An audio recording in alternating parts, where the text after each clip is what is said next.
క్షేత్రము తెలంగాణలో చేతులు పైకెత్తి కరతాళ ధ్వనులు చేస్తూ ఉండాలి. ఈ నాజద క్షేత్రానికి క్షేత్రపాలకుడుగా కాలభైరవుడు ఉన్నాడు. అట్లాగే దక్షిణ ముఖంగా స్వామివారు వేయించేశారు. నమనాథ మహర్షులు తపస్సు చేయడం వల్ల ఈ స్వామివారు ఇక్కడ వెలిశారు. స్వామివారు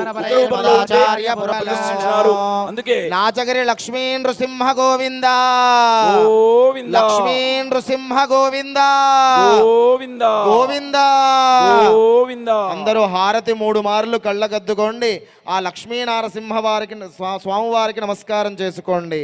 స్వాధీన సర్వ జడ చేతన లోక వృత్త క్లేశాద్యశేష నిదోష వినాశయేతో ఐశ్వర్య శక్తి బలవీర సుఖస్వరూపౌ నాచాద్రినాథ చరణౌ శరణం ప్రపద్యే సౌహార్దమార్ద బల సన్మహిత ప్రభావౌ గాంభీర ధైర్య వర శౌర్య పరాక్రమాది సౌజన్య సత్య గుణజాల విశిష్ట పూజ్యౌ నాచాద్రినాథ చరణౌ పరమ పవిత్రమైన రక్ష